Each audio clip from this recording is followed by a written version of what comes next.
स्वर्गलोक की अप्सराओं और पृथ्वी लोक के राजाओं, योद्धाओं और ऋषियों की कई कहानियां हमारे धार्मिक ग्रंथों में मौजूद हैं।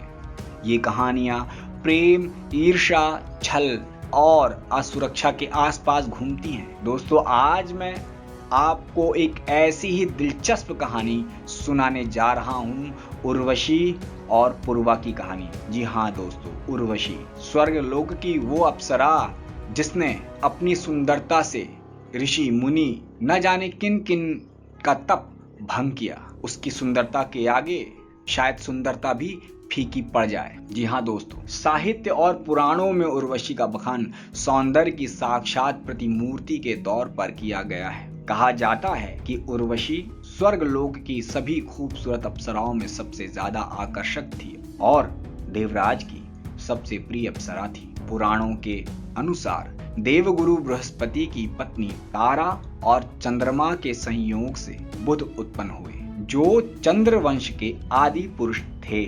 बुध का इला के साथ विवाह हुआ, जिसके गर्भ से पूर्वा उत्पन्न हुए, जो बड़े बुद्धिमान, वीर तथा रूपवान थे। एक बार नारद मुनि पूर्वा के रूप, बुद्धि और युद्ध कौशल की प्रशंसा देवराज इंद्र के सम्मुख कर रहे थे। उर्वशी भी तब वहीं मौजूद थी। उर्वशी ने मृत्युलोक के एक राजा की इतनी प्रशंसा सुनी तो वो उन्हें देखने के लिए ललायित हो गई। वो बिना सोचे समझे स्वर्ग से धरती पर आ गई। उन्होंने जब पूर्वा को देखा तो एकदम मंत्र मुग्ध हो गई। पुरु भी उर्वशी के अपार सौंदर्य में खो गए और उन्होंने उर्वशी के समक्ष विवाह का प्रस्ताव रख दिया। उर्वशी को विवाह प्रस्ताव तो मंजूर था, लेकिन उन्होंने राजा के सामने 2 शर्तें रखी। पूर्वा उर्वशी से इतना प्रेम करने लगे थे कि बिना कुछ सोचे ही सारी शर्तें मानने के लिए तैयार हो गए। उर्वशी की पहली शर्त थी कि राजा को उसके 2 भेड़ों की रक्षा करनी होगी, क्योंकि उर्वशी उन्हें पुत्रवत समझती थी। राजा ने इस शर्त के लिए हंसते हुए कह दिया, हाँ करूंगा। उर्वशी की दूसरी शर्त थी कि सहवास के समय के अलावा एक दूसरे को नग्न अवस्था में देखने पर वह वापस स्वर्ग चली जाएंगी। राजा को अपनी भावनाओं पर नियंत्रण था, इसलिए वो इस शर्त के लिए भी मान गए। इसके बाद उर्वशी और पूर्वा का विवाह हो गया। विवाह के बाद उनके साथ वे 2 भेड़ें भी आईं, जो उर्वशी को बेहद प्रिय थीं। विवाह के समय पूर्वा ने उर्वशी को वचन दिया कि उन्हें दिए गए दोनों वचनों को निभाएंगे। उर्वशी और पूर्वा एक दूसरे के प्यार में खो गए थे। विवाह के बाद उन्हें लगने लगा था कि उन्हें वो सब कुछ मिल गया जिसकी उन्होंने कामना की थी। सब कुछ बहुत अच्छा चल रहा था, लेकिन नियति को कुछ और ही मंजूर था। सभी जगह ये चर्चा थी कि स्वर्गलोक की सबसे खूबसूरत अप्सरा ने सभी सुख सुविधाओं का त्याग करके मृत्युलोक की यातना भरी हकीकतों को खुशी से अपना लिया है।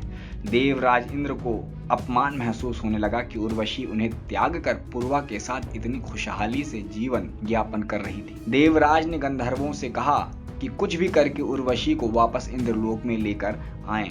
देवराज की बात मानकर गंधर्व एक रात चुपके से पूर्वा के राजमहल में पहुंचे। उन्होंने भेड़ों को वहां से ले लिया और चले गए।